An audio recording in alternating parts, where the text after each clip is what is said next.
નમસ્કાર મિત્રો, શું તમે ક્યારે એવું અનુભવ્યું છે કે તમારામાં ક્ષમતા તો છે પણ વિશ્વાસ ક્યાંક ખોવાઈ જાય છે? આજે આપણે એવી વાત કરવા જઈ રહ્યા છીએ જે આ શક્તિ વિશે છે, જેણે કરોડો લોકોને સફળતાની ઊંચાઈએ પણ પહોંચાડ્યા છે, અને એ છે આત્મવિશ્વાસ. આજે હું તમને કહીશ એક એવી વાર્તા જે તમારું જીવન બદલાવી શકે છે.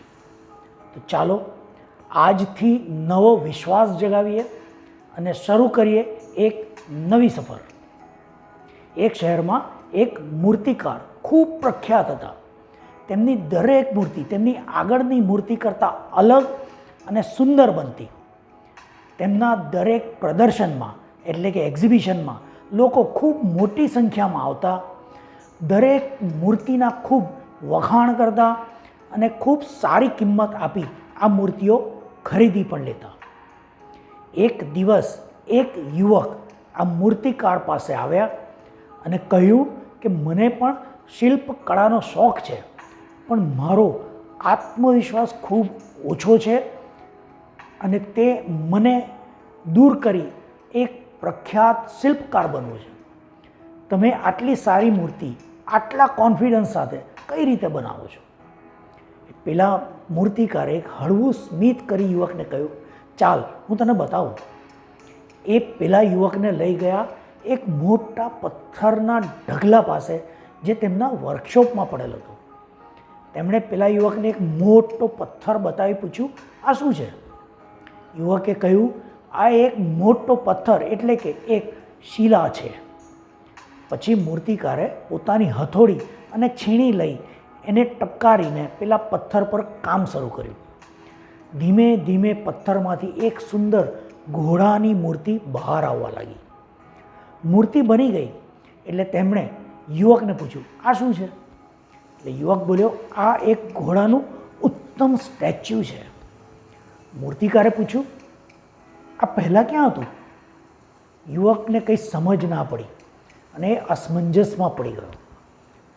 મૂર્તિકારે એને શાંતિથી કહ્યું કે આ ઘોડાનું સ્ટેચ્યુ પેલા પથ્થરમાં જ હતું, પણ તે પથ્થરની વચ્ચે છુપાયેલું હતું. પછી તેઓ બોલ્યા, જ્યારે પણ હું કોઈ પથ્થર કે શિલા જોઉં છું ત્યારે હું તેને પથ્થર કે શિલા તરીકે નહીં, પણ તેની અંદર છુપાયેલી મૂર્તિને જોઉં છું. હું કોઈ નવી વસ્તુ નથી બનાવી રહ્યો.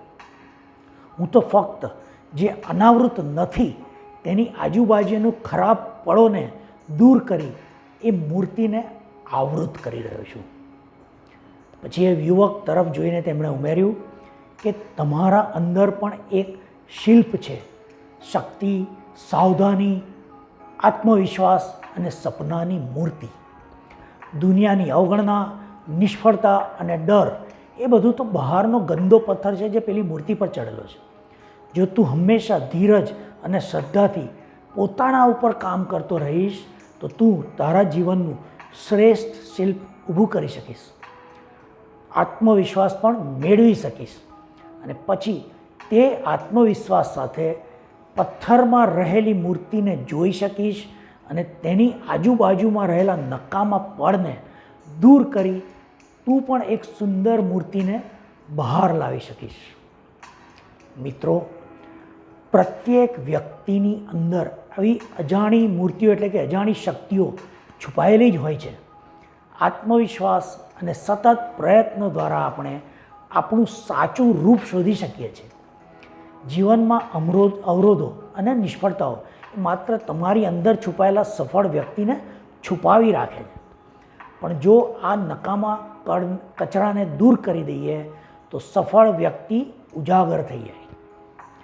તો ચાલો વચન આપો કે આવા નકારાત્મક અવરોધોને સમજી તથા અંદર છુપાયેલ સફળ વ્યક્તિને જોઈ આ અવરોધોને દૂર કરવામાં લાગી જશો. હા, તમે જો આત્મવિશ્વાસ આત્મસાત કરી સફળ થયા હો તો તમારી જીવનયાત્રા કોઈકના ભલા માટે પણ અને દ્રષ્ટાંત માટે અહીં કોમેન્ટમાં જરૂર લખી જણાવશો. તમે પણ કોઈ માટે પ્રેરણાના સ્ત્રોત બની શકો છો. આવતા અઠવાડિયે હું નિલેશ ખીમસરિયા એક નવી ગુજરાતી મોટિવેશનલ વાર્તા લઈ આપની સમક્ષ ફરીથી હાજર થઈશ. જો આજનો વિડીયો ગમ્યો હોય તો પૂરા આત્મવિશ્વાસ સાથે લાઈક કરજો, તમારા મિત્રો સાથે શેર કરજો અને ચેનલ જો સબસ્ક્રાઈબ ના કરી હોય તો જરૂરથી સબસ્ક્રાઈબ કરજો, જેથી આવા મોટિવેશનલ વિડીયો આપને મળતા રહે. આભાર. આવજો.